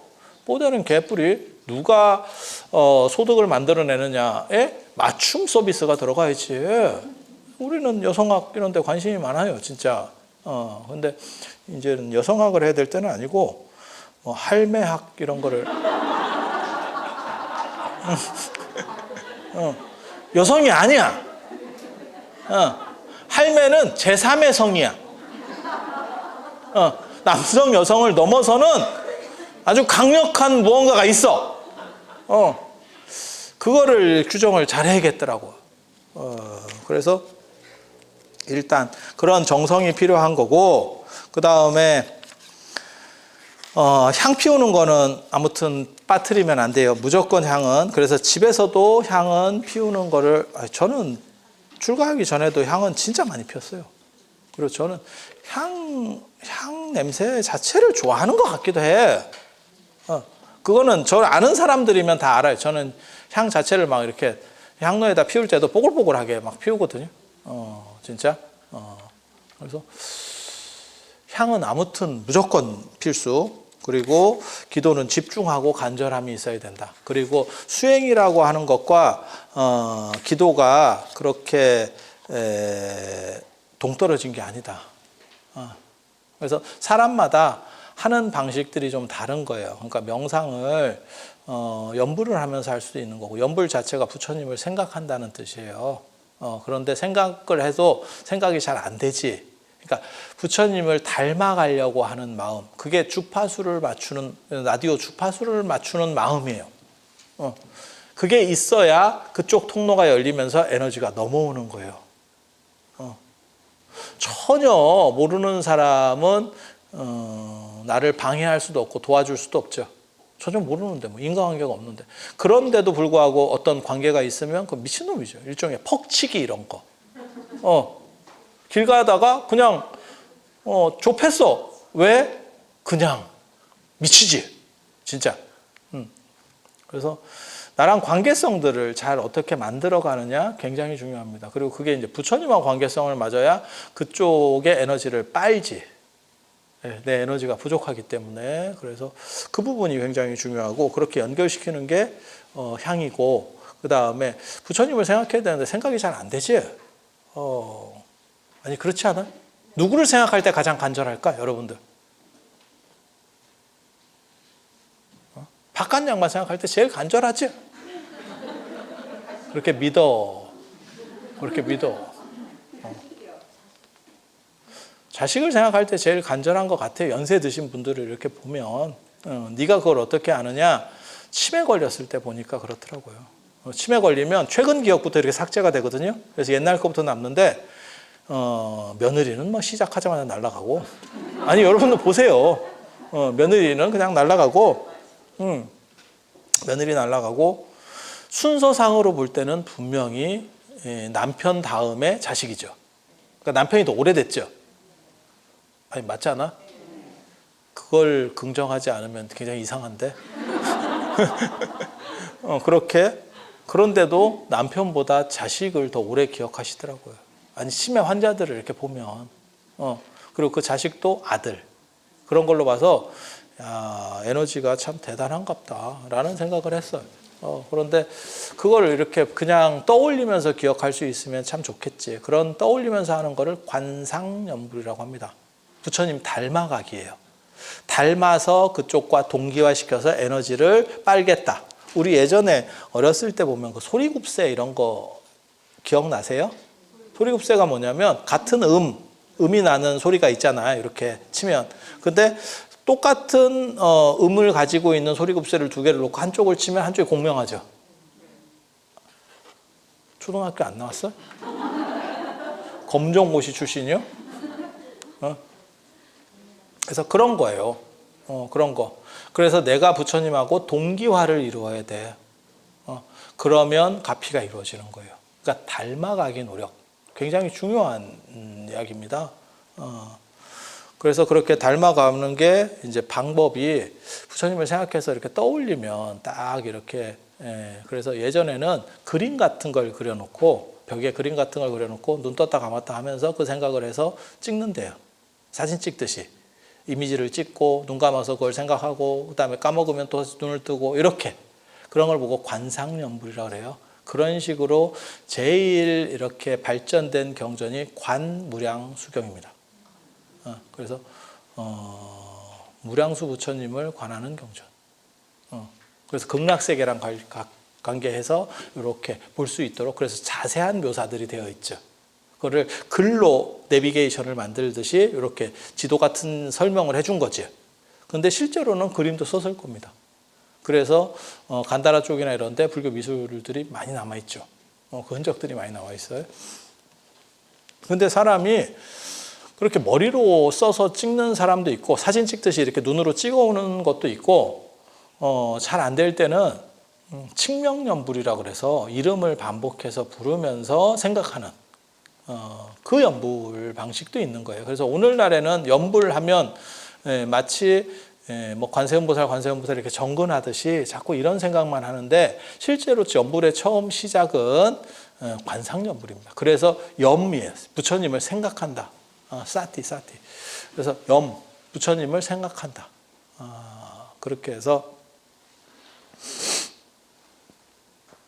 관상연불이 더 오래된 거고 그 다음에 나중에 칙명연불은 여기 이제 35쪽 보세요. 정토종을 확립한 중국에서 담난 스님이 이제 칙명연불 사람들이 잘 이렇게 잘 못하니까 그러면 차라리 이름을 불러가면서 하자. 그러니까 BTS가 잘 안 떠오르면 BTS 하면서 하라는 거예요. 그러면서 반복적으로 각인시키는 거죠. 우리도 그런 거 있잖아요. 영어 단어 어렸을 때 빽빽이 해보셨어요? 빽빽이가 뭐냐면 단어 이렇게 해서 연습장 한바닥에 이렇게 막 이렇게 쓰는 거 있잖아요. 머리 좋은 놈은 이거 안 해도 된다니까. 제가 전에 그런 얘기 했었는데 나는 왜 명상을 하게 됐는가와 관련해서 중학교 때 영어 단어를 외우는데 나는 빽빽이를 한바닥을 연습장을 다 써도 까맣게 만들어도 단어 하나를 잘 못 외우겠어요. 제가 암기력이 상당히 떨어지거든요. 암기력이 많이 떨어지거든요. 근데 이런 거 되게 잘 외우지? 내가 좋아하는 거라서 그래요. 그리고 이거를 제가 기억법 같은 경우도 사실은 뭘 만들어낸 게 있어요. 그래서 이걸 이미지 기억법이라고 그래서 그렇게 약간 뭘 만들어낸 게 있습니다. 그런데 새로운 건 잘 안 돼. 새로운 건 잘 못 외우고 기존에 알고 있던 거를 연결해서 쫙 이렇게 그런 거는 돼요. 그런데 그때 내 친구가 공부 잘하는 놈이 친구 아니었구나. 공부 잘하는 놈이니까. 나만 친구라고 생각한 놈이 난 공부를 못했으니까 공부를 못했으니까 걔는 영어책을 보면서 동그라미를 쳐요. 단어에 이렇게 몇 번씩 이렇게 동그라미를 쳐. 그래서 내가 그게 뭐 하는 거냐 이랬더니 단어를 외운대. 걔는 그렇게 몇 번만 해도 외워져요. 나는 빽빽이를 다 이걸 한 바닥을 빽빽이 하려면 이게 시간이 상당히 걸리거든요. 볼펜도 더럽게 많이 쓰고 그 다음에 중간에 볼펜 똥도 닦아야 되고 그렇게 하는 거를 생각을 하면서 나는 죄를 이길 수가 없다. 정상적으로는 죄를 이길 수가 없다. 우리 반에서 저런 놈도 못 이기는데 전국적으로 하면 내가 이길 수 있는 놈이 몇 놈이나 될까를 생각을 해서 명상을 하고 관점들을 바꿔나가기 시작하는 거예요. 물론 게임도 했어. 같이 하면 돼. 게임 끊고 명상만 했냐? 아니에요. 우리 또 뭐 그런 사람은 아니고. 그래서 그렇게. 근데 그 방법이 이제 두 종류가 있는 거죠. 이렇게 그냥 걔가 관상연불 같은 걸 하고 있는 거지. 글씨를 이렇게 보면서 몇 번만 동그라미를 치면 걔는 머리로 그게 들어가는 거고, 우리는 이게 조금 딸리니까 빽빽이를 하면서 하고, 어떤 때는 소리를 내서 할 때도 있고. 아니 그 사람마다 다 그렇게 해요. 어떤 놈은 귀에다가 뭐 음악 같은 걸 꽂고 타고, 뭐 별놈이 다 있었잖아요. 그래서 이제 방식의 문제죠. 근데 칙명연불은 소리를 내는 거기 때문에 좀 더 구체적이고, 그 다음에 공통 룰이 있는 거죠. 만약에 떠올려라 이러면 어떻게 떠올려야 되는데요? 이제 이렇게 나올 거 아니에요. 약간 애매하지. 근데 관세음보살 이렇게 부르세요 라고 하면 그건 상대적으로 쉽잖아. 범용성이 있는 거지. 일반화되기가 쉽지. 뭐든지 일반화되기 쉬운 게 시장을 주도해요. 그래서 칙명연불이 이제 대두하기 시작하면서, 그게 이제 소두연불이라고 처음에는 하나씩 이 연불을 할 때마다 이렇게 콩 같은 걸 이렇게 하나씩 던졌다는 거예요. 연불 한 번 할 때마다 이렇게 그러면서 가는 거예요. 지금은 어떻게 하죠? 염주로다가 쭉 하는 거고, 어떤 분은 백활염주를 이렇게 꽈가지고 그냥 놓으면 안 돌아가잖아요. 그러니까 이렇게 이렇게 무한 표시처럼 이렇게 돌려가지고 연불 하시는 분들도 있고, 지금도 그렇게 하시잖아요. 절에 가서 보면. 그래서 그런 정도 생각하시면 돼요. 그래서 연불을 하는데, 이 연불에서의 가장 큰 핵심은 단순히 불러서 문제가 아니고, 그걸 통해서 마일리지를 적립하는 거고, 그 적립했을 때 중국집 쿠폰을 30장을 모으는 이유가 뭡니까? 탕수육을 먹기 위해서. 안타까운 건 25장인가 모았는데 중국집이 없어졌을 때. 저놈이 내 탕수육에 한 70%를 먹고 튀다. 참, 그런 슬픈 30장 모으기가 얼마나 어려운데. 그래서 그게 마일리지를 모으는 거는 쓰기 위해서 모으는 겁니다. 쓰기 위해서 모으는 거예요. 그래서 그거를 이렇게 모아갔을 때 내 목적이 분명해야 돼요. 내 목적이 분명하지 않으면 터지지 않죠. 그러니까 탕수육이면 탕수육, 아니면 나는 뭔가를 시키겠다. 근데 왜 쿠폰으로는 대부분 탕수육을 시키대? 탕수육만 주나? 몰라. 요즘도 쿠폰이 있어요? 아, 그래요? 가장 제가 본 놀라운 쿠폰 얘기 하나 해드릴까요? 저 강원도에는 제가 월정사 살잖아요. 거기 이제 월정사 가려면 진부역이라는 데로 가야 돼요. 시외버스를 타야 되는데, 거긴 시외버스 쿠폰이 있어. 10번 타면 한번. 커피집하고 똑같아. 커피집하고 똑같아. 그래서 또 좀 야리한 기사가 또 있어요. 그래서 당신이 기분 좋으면 2개 찍어줘. 그거 2개 도장 받으면 굉장히 기분이 좋아. 이게 별건 아닌데, 그게 뭐하고 똑같았냐면, 너구리 삶아 먹으려고 뜯었는데 다시마 2개 있는 그런 느낌? 아니 그거 아무것도 아니야. 진짜 그 도장 하나 더 받는다고 해서 그게 무슨 대단한 것도 아니야. 그런데 시골에는 그런 쿠폰도 있어요. 저 처음 봤어요. 무슨 버스의 쿠폰. 보사님 처음 봤지? 시골 살아. 이게 슬픈 거예요. 이게 슬픈 거야, 슬픈 거. 그래서 그러한 간절함이라고 하는 게 있어야 된다. 그래서 37쪽을 봐봐. 그렇게 마일리지를 쓰려고 그러면 어떤 것에 집중을 해서 내가 무엇을 꼭 해야 된다라고 하는, 내가 30장을 모아서 꼭 탕수육을 먹어야겠다라는 정신 자세가 필요하다. 그래서 제가 전에 그런 얘기 드렸잖아요. 구체적이지 않은 소원이 가장 지랄 같다. 구체적인 게 뭐냐면 남북통일 속성치, 세계평화 발언, 무슨 뭐 경주김씨예요. 그러면 경주김씨 유주무주 연가천도. 야, 2만 원 내고 경주김씨를 다 어떻게 천도해? 너 2만 원 냈잖아, 2만 원. 그 2만 원을 내서 10만 원을 바라는 건 내가 이해가 돼도 이게 무슨 절이 로또냐? 그래서 그런 거 하지 마. 그런 거 하지 마. 구체성이 있어야 돼. 그리고 될 법한 정도에서 턱걸이 이상. 그러니까 뭐하고 똑같은 거냐면 어느 정도에서 내가 이렇게 깔딱깔딱 할 때 정도를 해야지 너무 요원한 거. 너무 요원한 거. 우리 아버지가 재벌이었으면 좋겠어요. 이런 거 하지 마.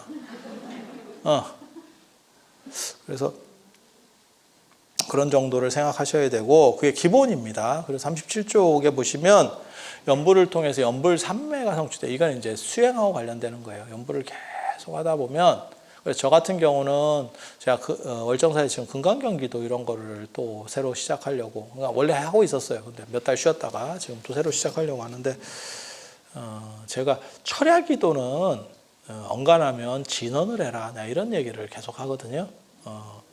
금강경을 계속 읽으면 좋은데 못 읽어요. 왜? 법당의 특징 중에 하나가 뭐냐면 약간 침침합니다. 조명이 좀 떨어진다니까요. 저는 되게 밝은 걸 좋아하는데 실제로 거의 모든 법당들이 약간 조명이 떨어져요. 조명이 떨어지는 건 종교시설의 특징 중 하나입니다. 왜? 앞에 예배 대상 쪽에 시선을 맞추기 위해서 그쪽을 밝히고 뒤쪽을 어둡게 하는 거예요. 이해가 되시죠? 그럼 모든 종교가 다 똑같이 쓰는 거예요. 그래서 시선이 고정될 수 있도록 이렇게 처리를 하는 거예요. 그래서 약간 어둡기 때문에 거기서 연세 드신 분들이 바닥에 앉아서 금강경을 이렇게 읽고 있잖아요. 한두 번은 읽어. 계속 읽잖아요. 철야로. 이거 못 읽어. 눈깔 빠진다. 눈깔 빠진다. 그래서 금강경에도 진언이 있습니다. 조계종 표준 금강경 맨 뒤에도 금강경 진언이 나옵니다. 진언이라고 하는 거는 그 진언을 한 번 외울 때마다 금강경을 한 번 읽는 것과 대등한 공덕이 생기는 거예요. 마일리지는 똑같이 정립돼. 예. 그러니까 읽어도 정립되고 진언을 외워도 정립돼.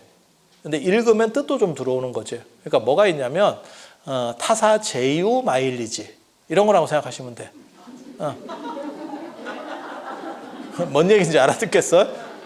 그러니까 그러니까 뭐 이마트면 이마트 이런 데서 정립한 마일리지도 있고 이마트에서도 쓸 수 있는 다른 쪽 거를 샀는데 이렇게 연계되는 게 있어요. 있잖아. 그래서 그렇게 가는 게 금강경 진언이라고 생각하시면 돼요. 그래서 제가 진언을 하는 게 굉장히 좋다 이렇게 얘기하는 이유 중에 하나가 뭐냐면 진언은 눈 감고 책 안 봐도 돼. 계속 할 수 있어. 그래서 이게 흐름을 잘 타고 이렇게 들어가다 보면 자기도 모르게 연불산매를 느끼게 돼요. 연불산매는 여러 가지가 있는데 내 자신이 존재하는지 잘 모르는 상태가 되는 경우도 있고 그 다음에 내 몸에 환하게 이렇게 빛이 나는 것 같은 그런 거를 느낄 때도 있고 보통 이제 산매 저는 뭐 산매주의자는 아닙니다. 저는 산매에 대해서 약간 비판적인 생각을 하기 때문에 산매는 일상성을 방해한 이 산매라고 하는 게 사실은 이원론적 문화 배경에서 나오는 수행론의 특징 중에 하나예요. 그래서 이론론적인 동아시아에서는 산매가 그렇게까지 중요하진 않아. 근데 자꾸 이제 산매가 나오지. 그리고 초기 불교에서도 산매가 그렇게 많이 안 나옵니다. 선정하고 산매를 구분하거든요. 선정하고 산매를 구분하거든요. 그래서 약간 차이들이 있어. 대승불교에서 산매 얘기가 많이 나오고 그다음에 동아시아에서도 그 영향을 받아서 일부 산매가 있는데 일상성에는 산매가 있을 수가 없어요. 그래서 산매에 대해서 저는 약간은 이렇게 보는데 이런 걸 경험해 보는 것도 괜찮아. 이 세상에서 제일 중요한 거는 내가 경험으로 무언가를 해봤을 때 그 뭐 말이 별 필요 없어요. 그 사람이 느끼면 제일 오래 갑니다. 그래서 그리고 그런 경험들이 가끔은 나와줘야 이 기도 같은 것도 꾸준히 할 수 있는 힘이 돼요. 그게 너무 안 되면 힘만 들죠. 그걸 치고 나갈 수 있는 이 세상 일이라고 하는 게 전부 대나무랑 같아요. 제가 살아본 바에 의하면, 물론 제가 여러분들보다 뭐 나이가 많지는 않지만 이렇게 보면 이치는 다 똑같은 것 같아. 모든 이치는 다 똑같은 것 같아. 대나무와 같다라고 말하는 게 뭐냐면, 뭘 시작하면 한동안 이렇게 쭉 가, 잘 가. 그러니까 예를 들어서 뭐 수영을 배워, 뭐 골프를 배워, 볼링을 배워. 그럼 처음에 이렇게 재밌어, 쭉 가. 그러다 어느 순간에 막힙니다. 대나무에 막이 있잖아. 딱 막히거든. 그거를 직사게 해서 뚫어내면 그 다음에 또 한동안 올라가. 일이 다 그런 것 같아. 일이 다 그런 것 같아. 그래서 어떤 사람은 그걸 못 뚫고 그냥 거기서 끝내. 그러면 그 다음 단계로 못 넘어가. 넘어가는 게 꼭 바람직하다라고 말하는 건 아니에요. 이치가 그렇다는 정도를 얘기하는 거지 꼭 죽자고 해서 넘어가야 됩니다. 넘어가는 게 행복하지 않은 사람도 있어. 제가 늘상 얘기하는 거는 뭐가 있냐면 사람들한테 그렇게 물어보거든요. 당신은 공부하는 게 행복합니까? 행복하지 않습니다. 그러면 굳이 공부하지 마세요. 당신은 행복하려고 공부를 하는 거지 그게 공부가 행복에 방해가 된다면 공부하지 마세요. 연세 들으셨는데 뭐 한다고 공부를 하려고 하세요? 저는 그렇게 얘기해요. 그래서 막 공부를 강조하는 게 아니야. 어떻게 하면 행복에 이를 수 있는가가 초점인 거죠. 그리고 공부 같은 건 수단이에요. 그래서 연불을 통해서 어떤 이렇게 연불 삼매까지는 아니더라도 뭔가 이상한 기이한 체험들을 좀 하고 그 다음에 그게 자기 중심을 잡아주거든요. 자리가 잡히는 건 굉장히 좋은 거라고 생각해요. 이 세상에서 제일 지금 중요한 일이 뭐냐라고 물어보면 연세 드신 분 입장에서는 중심을 바로 세우는 게 제일 중요하다고 생각해요. 왜? 사람이 나이가 많아지면 70 정도만 돼도 계속 흔들립니다. 이게 뭐하고 똑같은 거냐면 한 50층 아파트에 있는 거하고 똑같아요. 그거 다 흔들립니다. 계속 이렇게 좀씩 흔들립니다. 층수가 위로 올라갈수록 다 흔들려. 그래서 나이가 많으면 70이면 70층 아파트에 있다고 생각하시면 돼. 계속 흔들려. 그리고 그 흔들리기 때문에 다른 거를 이렇게 찝쩍거리고 거기서 이제 잔소리를 하지. 굳이 안 해도 될 소리를. 이렇게. 그리고 그게 반복되면 주변에 사람이 없어져. 그래서 그렇게 흔들리는 데 있어서 가장 중요한 게 뭐냐면 중심이 서 있느냐. 중심이 있으면 제가 그래서 그렇게 얘기하는데 천국의 가지가 맺히는 나무는 지옥까지 뿌리가 내려간다. 이게 확고해야 돼. 확고해야 돼. 그래서 그 확고한 안에 구심점을 만드는 어떻게 보면 척추 같은 걸 정신적 척추를 만드는 게 연불기도 충분히 가능하다고 생각합니다. 그래서 이게 범주를 조금만 바꾸면 명상이에요. 그러니까 명상하고 이런 게 큰 차이가 있습니다. 아니에요. 이게 충분히 가능한 거고 그래서 명상을 통해서도 신통을 얻고 그런 얘기들도 있고 그 다음에 연불을 통해서도 그런 기도 성취를 하고 가피를 받는 것도 있고 그게 가능한 거예요. 그래서 우리가 천도제 같은 거 할 때도 그런 거 있잖아요. 연불 잘하는 스님이 천도제를 해주세요 라고 할 때도 있고 큰 스님이 좀 해줬으면 좋겠어요. 근데 그 큰 스님이 연불도 잘 못하고 그냥 뭐 수행만 했던 스님이야. 그래도 그 수행력을 쳐주는 거지. 아니 주변에 있잖아요. 예. 그래서 그게 가능한 거예요. 그러니까 그 차이가 그렇게까지 뭐 이렇게 연불은 하열한 거고 기복은 나쁜 거고 그런 생각 안 합니다. 그래서 부처님에게 초점을 맞추려고 하고 거기에 맞춰서 에너지를 빨려고 하고 이거 굉장히 중요해. 사기꾼도 노력한다니까. 그래서 끊임없이 노력하고 자신을 바르게 세우려고 하고 그리고 자기 중심이 서는 거 이런 거 굉장히 중요한 얘기다 라는 걸 하고 여기 있다. 내가 기가 막힌 걸 써놨네. 39쪽 이게 나홍 스님 개성인데 나홍 스님이 진짜 멋있거든. 내가 이런 얘기를 못 해드려. 어떻게 보면 선사 중에서 가장 멋있는 스님이 나홍 스님. 진울 스님은 약간 꼼생이과입니다. 그리고 멋있는 건 나홍 스님. 참 멋있어요. 나홍 스님이 평산 스님 항주에 가가지고 법을 얻으러 갔을 때 평산 철임 스님에게 그 오삼불교라 그래서 이렇게 갔는데 정자사에 갔어. 정자사에. 그렇게 해서 저도 거기를 한번 가봤는데 이렇게 이제 갔을 때 이제 법거량을 하는 거지. 그래서 넌 뭔데? 이렇게 하니까 나중에 나홍 스님이 네가 법을 한번 보여줘봐라. 이렇게 평산 스님이 얘기하니까 앉아 있는데 그 방석을 확 빼가지고 사람이 뒤집어지게 만들더래. 그러니까 이놈이 사람을 죽인다. 딱 하니까 나홍 스님이 손으로 이렇게 잡아서 일으켜주면서 내 칼은 사람을 죽이기도 하지만 살리기도 합니다. 이렇게 딱 멋있잖아. 뭔가 이렇게 낭만 검객 같지 않아? 이렇게. 그래서 제가 저 고려대에서 박사 논문 쓸 때 제 지도 교수님이 함어득통으로 한번 해보세요. 함어득통 내가 책도 썼는데 지금 책이 나오질 않아가지고 그러는데 함어득통으로 해보세요. 이러길래 내가 함어득통 안 하고 저는 나홍을 하겠습니다. 함어득통은 약간 꼼생이과입니다. 저는 꼼생인데 내가 꼼생인데 꼼생이를 싫어해. 그래서 어떻게 보면 한국 선불교를 대표하는 멋있는 스님이 나홍 스님이에요. 그리고 나홍 스님은 서민 출신이거든요. 아서구라고 자기 아버지가 그렇게 별로 대단한 사람이 아니에요. 저번에 그 나홍 스님 뭐 탄생 관련돼서 뭐 영덕인가 가보니까 깡촌이도만. 아이고 촌사람 출세하셨더라고. 진짜 지금도 저렇게 오진데 옛날에는 어땠는가 싶더라.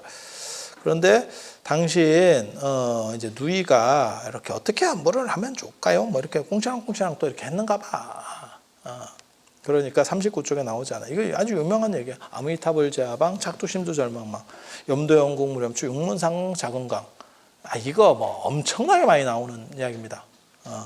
그래서 아미타불은 어디에 계시는가? 착두심두 절망망.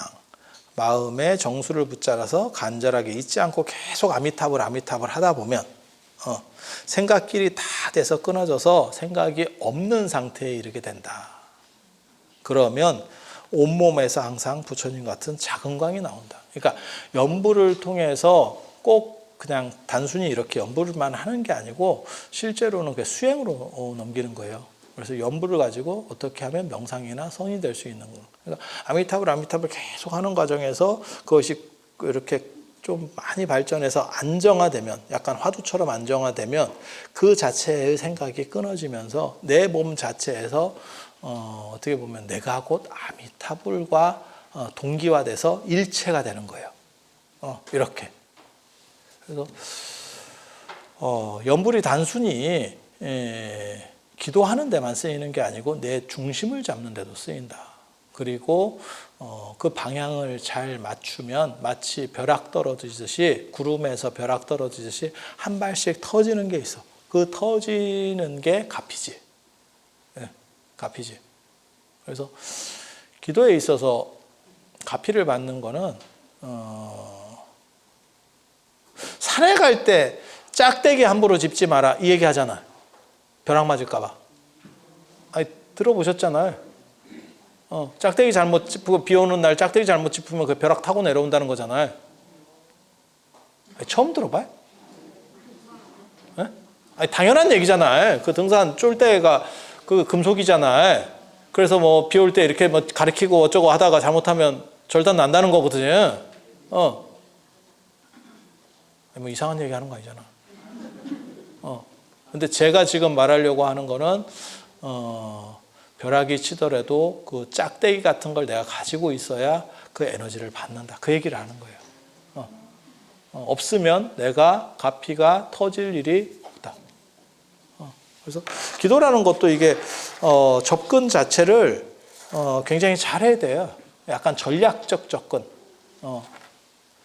그리고 원래 그 쩌리들이 장비빨이 있어야 되거든.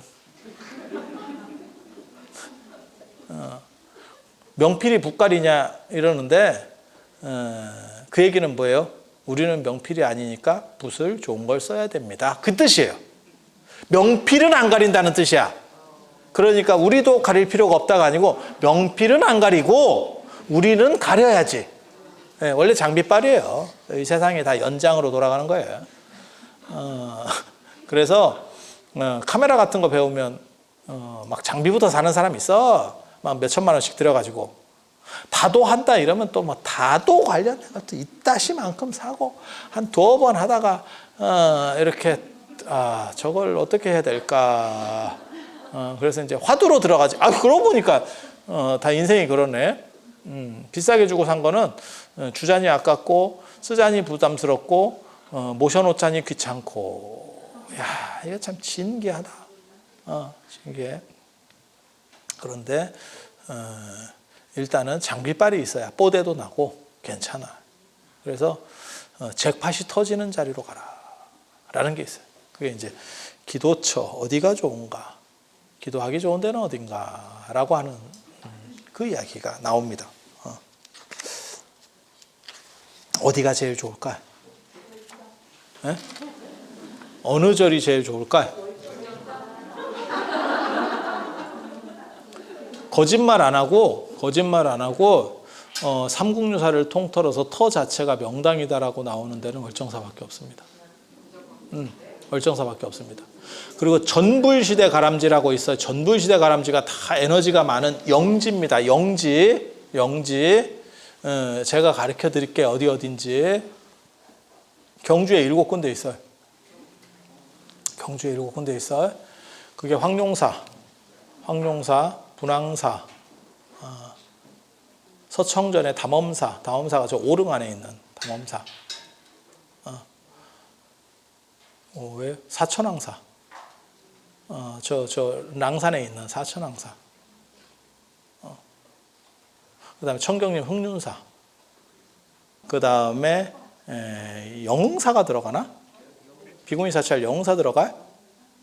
그건 최초의 비구니 사찰인데, 그 법흥왕 부인 사찰인데, 그 다음에 저 선덕여왕대 장건대 영묘사.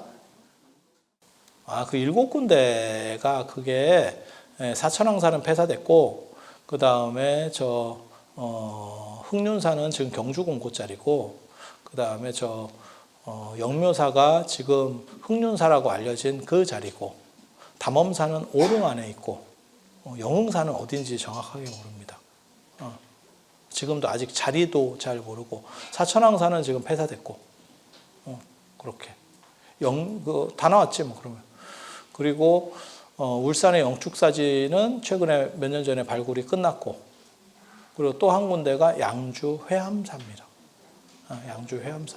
그거는 삼국유사에 나오는 건 아니고 고려 말에 지공 스님이, 여기가 전불시대 가람지고, 그 다음에 인도에서 가장 유명한 사찰이 3개 또는 4개가 있어요. 아마 4개로 보는 게 더 타당할지도 몰라. 그래서 보통은 이제 3대 사찰 이러면 비크라마실라 사원, 그 다음에 오란다 푸디 사원, 그 다음에 나란다사 이렇게 하는데, 나란다사하고 기운이 통하는 데다. 나란다사 자매결연 사찰이다. 양주 회암사. 그리고 한 군데를 더 넣으면 금강보자사가 들어갑니다. 금강보자사가 어디냐면 부처님이 깨달으신 부다가에 보리수 있는 그 보리수 사원이에요. 마하보디세탑이 있는데, 거기를 금강보자사라고 그러거든요. 부처님께서 깨달으신 자리를 금강보좌 이렇게 불러요. 거기는 지진이 안 나는 땅이라는 거예요. 그래서 인도에 4개의 사찰이 있는데, 대표적인 큰 사찰이 4개가 있는데, 인도 불교에서 그 중에 가장 어떻게 보면 우리에게 잘 알려진 데가 나란다사입니다. 나란다사. 현장 스님이 유학하셨죠, 거기서. 그 현장 스님 얘기해주면 또 재밌다. 현장 스님이 거기 가서 얼마나 또 이게 진짜 보면 뭐 저런 사람이 있나 싶을 정도로 또 잘난뽕을 합니다. 난 현장 스님 보면 진짜 저게 다 맞나 틀리나 저도 잘 모르겠고, 그래서 잘 나갈 때는 승려만 10,000명, 사원 도시예요.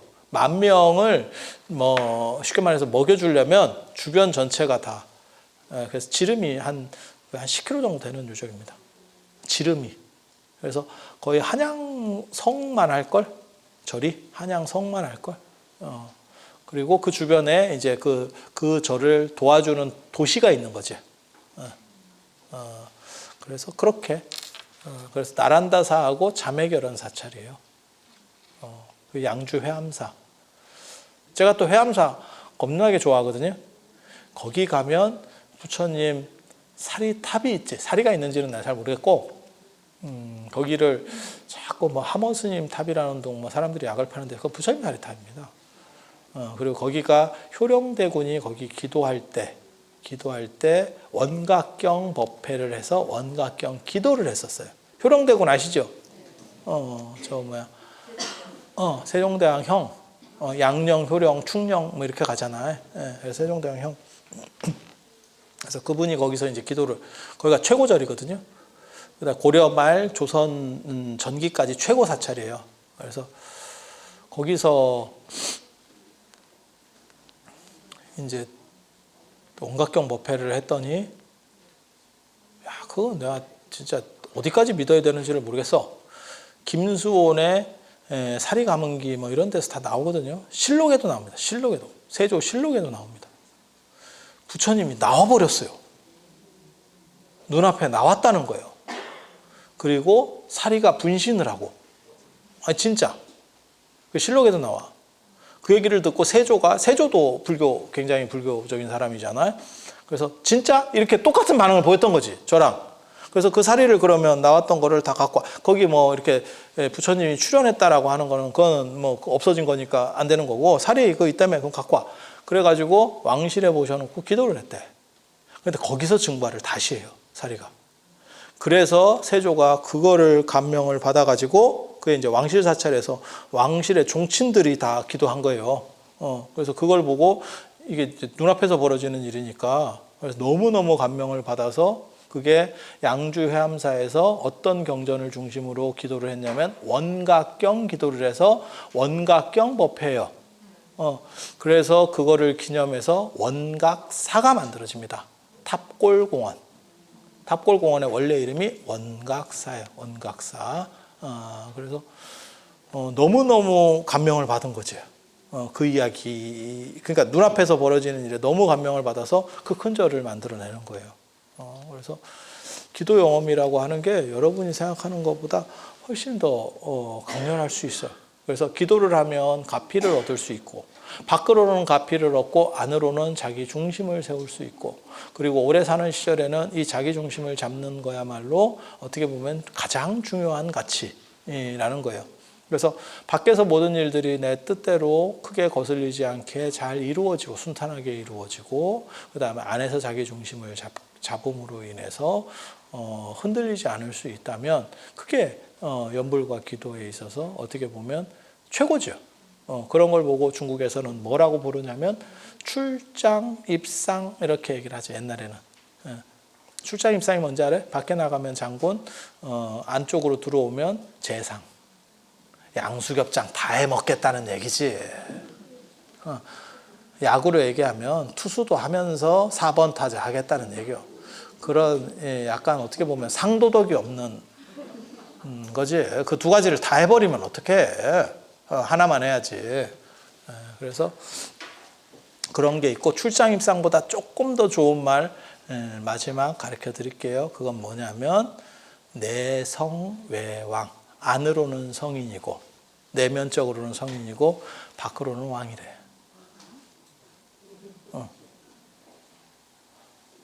그러니까는 성군이지, 성군. 한마디로 얘기해서 내면적으로는 성인이고 밖으로는 임금이야. 되게 좋지 않아? 그걸 이제 성군론이라 그래. 성군론이라고. 그래서 그렇게 된 사람이 요순우탕 같은 사람이래. 한 번씩은 들어보셨을 거예요. 요순우탕, 무무주공 뭐 이렇게 해서. 그래서 여러분이 기도를 해야 되는 이유는 가피를 얻어서 문제를 해결하고, 그래서 행복할 수 있게, 현실에서 행복할 수 있게, 그리고 자신의 중심을 잡아서 내면을 언제나 평안하고 활락하게 할 수 있게, 그리고 그렇게 힘 있는 사람들이 안이 분명하게 서고, 그렇게 힘 있는 사람들은 죽은 뒤에도 천도제나 49제가 필요가 없어요. 내 길은 내가 간다. 이렇게 되는 거예요. 그래서 실제로 큰 스님들 돌아가셨을 때는, 여러분들 돌아가셨을 때는 사식구제 할 때 관음시식 같은 걸 하는데 종사영반이라는 거래요. 종사영반. 종사영반은 이제 종사, 큰 스님들에게 하는 어떻게 보면 천도의식이에요.